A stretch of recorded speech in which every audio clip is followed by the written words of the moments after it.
तो भाई ये 625 क्या है मेरे भाई, अगर हमको बेस समान करना है, यहाँ बेस 25 है, यहाँ बेस 25 है, यहाँ बेस 25 है, यहाँ को भी बेस 25 रखना होगा, तो यहाँ 625 को मैं क्या लिख सकता हूँ, 625 को मैं क्या लिख सकता हूँ मेरे भाई बताना, 25 की पावर कितना लिख सकता हूँ, 25 की पावर 625 को क्या लिख सकता हूँ मेरे भाई, 25 की पावर 2, 25 की पावर 2 लिख सकता हूँ, 25 की पावर 2, 625 को मैं 25 की पावर 2 लिखूंगा तो पावर के ऊपर पावर हो जाएगा, तो ये हो जाएगा 2 इंटू 2x माइनस का 3 हो जाएगा, 2x माइनस का 3। अरे कहानी में इधर इधर मेरे भाई कोई पोस्ट नहीं है, यहाँ सीधा हमको दिख रहा है 25 की पावर 6 है, 25 की पावर 6 है, उसकी पावर 1 है,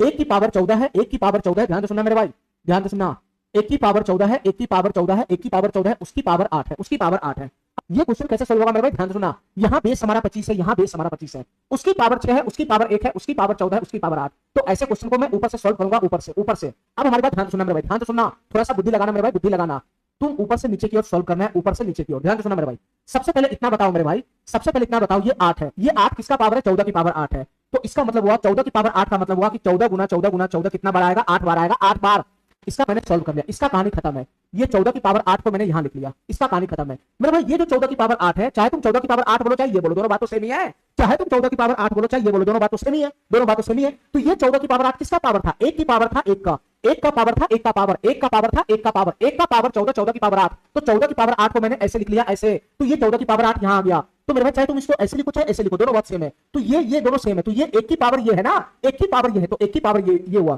और 1 की पावर मेरे भाई तुम दुनिया का कुछ डाल देगा, 1 की पावर कुछ रहेगा, 1 की पावर कुछ रहेगा, तो उसका वैल्यू एक ही होगा, उसका वैल्यू एक ही होगा, उसका वैल्यू एक ही होगा, उसका वैल्यू एक ही होगा। इसका मतलब ये हो गया मेरे भाई, इसका मतलब ये हो गया मेरे भाई, इसका मतलब ये हो गया मेरे भाई कि 1 की पावर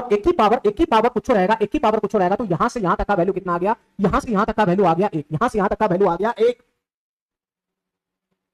यहां से यहां तक का वैल्यू आ गया 1, ठीक है। अब मेरे भाई क्या तुमको दिखाई दे रहा है, 25 की पावर 6 और 6 की पावर 1, 25 की पावर 6 रही है, क्या दिखाई दे रहा है, अब क्या बच गया, 25 की पावर 6 है, 25 की पावर 6 और उसकी पावर 1 है, उसकी पावर 1, तो तुम बताओ मेरे भाई 6 की पावर 1 क्या बनेगा, 6 की पावर 1 क्या बनेगा, 6 की पावर 1 क्या बनेगा, 6 तो बनेगा, 6 की पावर 1 क्या बनेगा, 6 तो बनेगा। तो मैं ऊपर से सॉल्व करते हुए मेरे भाई मैं फाइनल ले दिया, ये पूरा वैल्यू क्या है, 25 की पावर 6 है, 25 की पावर 6, 25 की पावर 6 है, 25 की पावर 6, इसके बाद 1 है, तो इसके ऊपर जितना भी पावर है उसका वैल्यू तो 1 ही बनेगा ना, तो मेरे भाई फाइनल 25 की पावर 6 आ गया, फाइनल 25 की पावर 6 आ गया, फाइनल 25 की पावर 6 आ गया। तो तुम बताओ मेरे भाई ये दोनों में मैच कराओ, ये दोनों में मैच, ये दोनों में मैच कराओ, ये दोनों में मैच, दोनों जगह बेस समान है, दोनों जगह बेस समान है, और इक्वल्स का साइन लगा हुआ है, इक्वल्स का साइन लगा हुआ है, तो दोनों जगह बेस समान है, बराबर का साइन लगा हुआ है, तो मैं पावर को बराबर करूंगा ना, तो मैं पावर को इक्वल कर देता हूं, पावर को इक्वल, 2 इंटू 2x माइनस 3 बराबर क्या हो जाएगा मेरे भाई, 6 आ जाएगा, 6 यहां से 2 से 3 मरतबे चला जाएगा, 3 मरतबे, तो 2x बराबर कितना हो जाएगा मेरे भाई, माइनस 3 उधर जाएगा तो 6 हो जाएगा, 6 तो 2 तिहाई 6, तो x का मान कितना आ जाएगा, यहां से 3 आ जाएगा, 3 x का मान कितना आ जाएगा मेरे भाई, 3 आ जाएगा, 3, ये वाला ऑप्शन हमारा सही हो जाएगा, ये वाला ऑप्शन हमारा सही हो जाएगा, ठीक है, ठीक है, इतना बात मेरा समझ में आ गया, इतना बात मेरा